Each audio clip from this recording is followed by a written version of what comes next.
Hello everyone, what's happening? This is Forgo, and today we're going to talk about Richard Rider Nova.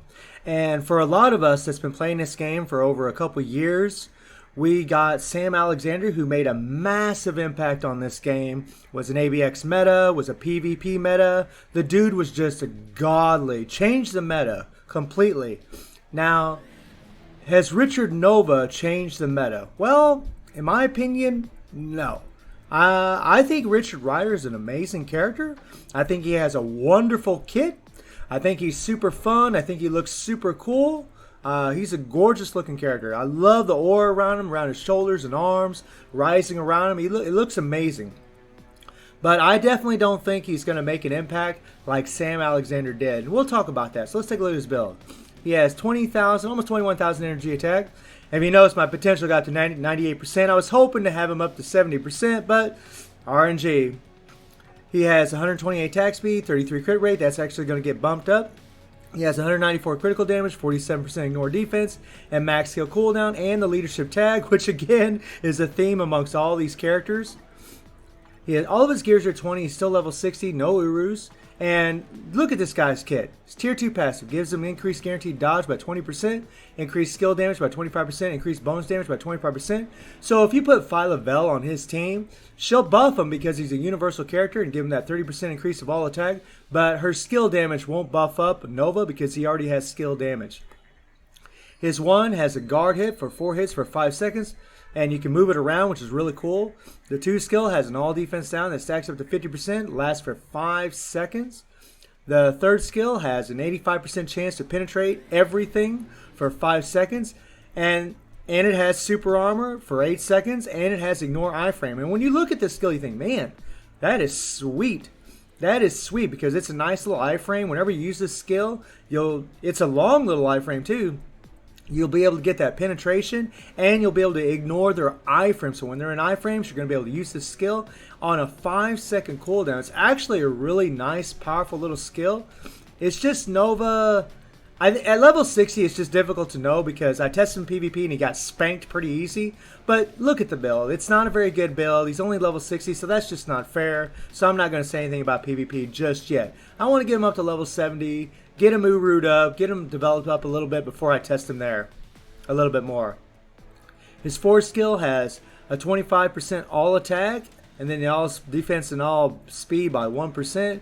And then he has a 40% chance of missing attack for 3 seconds. Nice little buff. And then his 5th skill gives him another all defense down that stacks up to 60%, and it lasts for 6 seconds, applies World Boss. Very, very nice. And it has another all attack buff by 30%, crit rate buff by 30%, which is really wonderful. And immunity to all damage for 3 seconds. His passive gives him ignore target dodge rate by 25%, which is awesome, especially against characters like Corvus, because you won't need as many ignore dodge strikers. You can use a more productive striker instead. And then he has the increased damage dealt to supervillain types by 40%. This is fantastic. Applies to all hero allies, so he's definitely going to be a decent support for all heroes, which is good, but we don't really want that for Nova. We want him to be great. And another thing that's nice about this is it's a self-buffing passive. Very, very nice. And then his leadership, 30% increase of energy attack. So let's talk about his rotation. So the rotation we're going to do is we're going to do 4, cancel 5. Now the reason we're doing that is because the 4 has a 5-second invincibility, and it has a nice 25% all attack buff. We're going to go into the 5 because that's his main damaging skill. It has the all defense down and stacks up to 60%, and it does have a 3-second immunity to all damage. So we'll cancel the 4 into the 5, and if you notice, here's the attack buff from the 4, and here's the attack buff from the 5. So you do get both of those buffs if you just cancel the 4 into the 5. And plus, since you'll have invincibility from the 4, the very beginning of this 5th skill, if you notice, he just kind of stands there. That can be guard broken. So if you hit the 4 before the 5, you'll get the native super armor from the 4, and he won't get guard broken. You could go 3 and then go into the 5.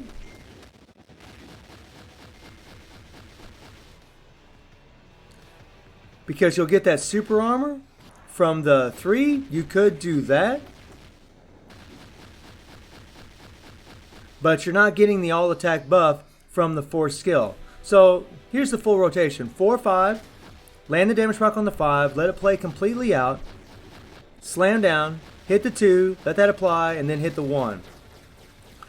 I do it like that because you want to make sure you apply your all defense down from the 5th skill first, because this guy has the higher cap of all defense down. It stacks up to 60%, whereas the 2nd skill stacks up to 50%. So when you apply that 2nd skill afterwards, you're actually going to fill up the all defense down cap from the 5th skill and then go into your 1. Now you're not going to have your damage proc, so it's not going to be massive damage, but it's going to help. I don't like to use the 3 in PvE. I mean, you can if you're in an emergency because it is a nice iframe, or if you're trying to get a character when they're in iframe. But I don't like to use it because it's a long skill, and by the time it finishes, it could set off the proc again, and then your proc is going to be off from doing it on the 5th skill, which is what you don't want.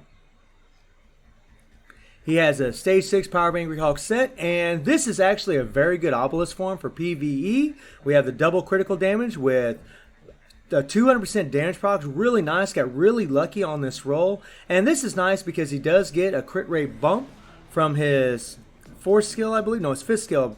Yeah, 30%. So if you have 45% crit rate on this guy, he's going to have max critical rate, which is really, really nice. And he doesn't have like much critical damage, so having a double critical damage on him is really awesome. If you don't have double critical damage, just give him a critical damage proc, or critical damage with a damage proc for PvE. And he has no uniform. So let's go into World Boss and let's show what he can do.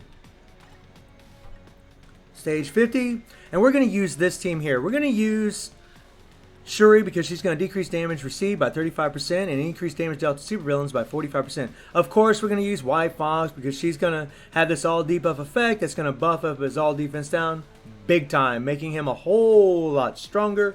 Plus, he has the leadership, so she's going to be offering 60% damage dealt to supervillains and 10% all attack from her uniform effect. It's pretty funny how every single one of these videos we're putting White Fox in the leadership. However, when you're facing world bosses, and this could be a totally separate video, when you're facing world bosses, you're only going to get to use her once. So hopefully in the future, Netmarble will introduce more characters that have these effects where they increase an all debuff effect and increase the supervillain or increase damage to superheroes and supervillains combined in one character like they did with White Fox. Because I mean, we can use her, but we can only use her for one clear, which, I mean, we really need more characters. I mean, we do have Enchantress, which gives a nice all debuff effect leadership by 24%, it's not 40% like White Fox. We do have Dr. Voodoo, who gives a increased all debuff effect by 40%. But again, neither one of those characters offer damage dealt to supervillains or superheroes. So White Fox is just the kingdom come for characters that have leadership. So we'll come in here, and we'll just, well, we don't even really need anti-venom. We don't need anti-venom. Let's go in here. Now let's see what happens here. Now, with Phyla-Vell, we had 160% damage proc, level 60, same build as Nova. And we did pretty damn awesome. Let's see what this guy does. Alright, here we go. Watch this damage.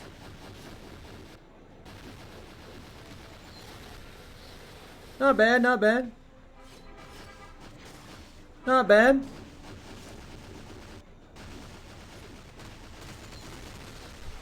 I mean, if he had a rage... Now, we're going to wait for Cole to do these attacks here first. Wait. There we go. Because those things will cleanse your all defense down, which is what we don't want. And I just love... I mean, he is so fun to play. Lots of damage there at the end. Come on, buddy. Okay, do this. You do not want to attack him if you're using all defense down when he's doing that. Now we're going to get him. Yeah, otherwise your all defense down won't apply. Uh-oh, uh-oh, uh-oh. Ooh. Come over here. Come on, punk. And I love that you can just cancel that force so fast. Really, really wonderful survivability. Okay, wait for this. Wait for this. I will say I love playing Nova. I think he's definitely a quality character. I'm not so sure, though, that he's really going to have much of a place for at least a player like me. For some of you out there, he will. But for me, you know, the problem with players like myself and a lot of veterans is we already have so many strong characters that can do this and do it at a higher level that unless he's got some serious PvP potential, and something else, by the way, it's nice is that too, switches to the other side whenever he does that purple attack, you can do that. That's really sweet.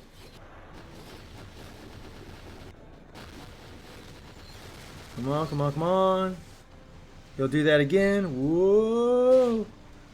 Whoa. Now, I want you guys to look at the damage we did. In 2 minutes, we got down to almost the 10th bar. So let me show you something. So we're going to switch him out.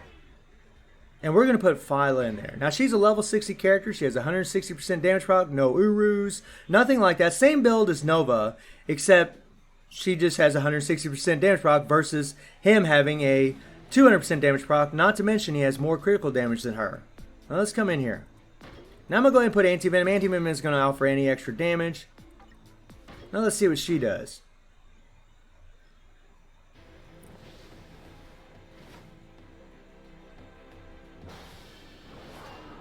Alright, come on, girl. And there's a reason I'm showing you all this.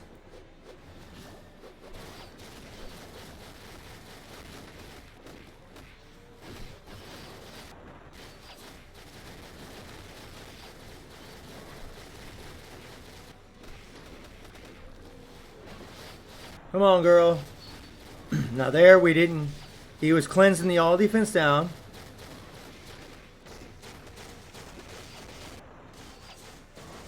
Come on.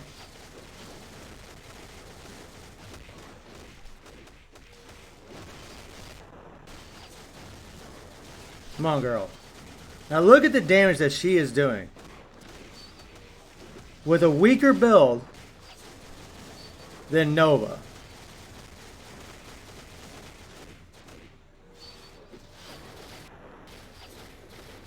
Come on. I mean, it's actually quite surprising, to be perfectly honest. Now look at this. She did as much damage as Nova in 1 minute that he did in 2 minutes. So whenever I see something like this, I'm just like, what? Like, I'm glad Phyla Vel's so strong. I think that's fantastic. I mean, I'm loving that. But why isn't Nova stronger? I'm not really understanding this. He's a Crystal Wall character. You have characters like Psylocke. Psylocke's a freaking godly. And then they introduce Nova, who's supposed to be the strongest version of the Nova Core. And Phyla's doing more damage than him. I don't understand it. So when I see something like that, it puts a lot of perspective on what's really happening here. You know, obviously Netmarble is banking on the popularity of the character more than just giving him a stronger kit. He has a wonderful kit. He's a great character. But, I mean, when you see something like that, it's like, I mean, he just isn't strong enough to be used in World Boss. I know he's level 60, but I've tested lots of characters that are level 60 with no Uru, so we saw how well Phyla Vel done. She's a character that I would take into World Boss and I would use. And, you know, Nova, I mean, hopefully in PvP, he's going to prove to be a lot better, but I can't test that until he's level 70. But as of right now, I think he's got a really nice kit, but he needs more damage. He needs more attack buffs, or he needs more all defense down. Something, because when you, it's just, that's insane. That's insane. I was keeping the proc where it belonged to Nova. It actually is very disappointing to see something like that. This Crystal Wall character that you have to go out and spend crystals for is doing less damage than the Shifter character. It doesn't make any sense to me at all. I just don't understand it. So I'll be doing some further testing. I'm hoping that he's going to be better in PvP because Phyla's actually got PvP potential as well. And I think it's pretty fair to compare him to Phyla for sure. So let me know in the comments what you all think about Nova. I do think he's a great character. I think he has a great kid. But he's one of those characters that is going to be decent in World Boss.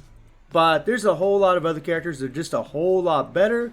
Although I could test him in some other World Bosses. We'll see. But as of right now, I find him pretty disappointing, unfortunately, which really sucks because I love Nova. So let me know how you're all feeling about Nova, and I hope you enjoyed the video. Thank you for watching. Y'all take care and have a good one.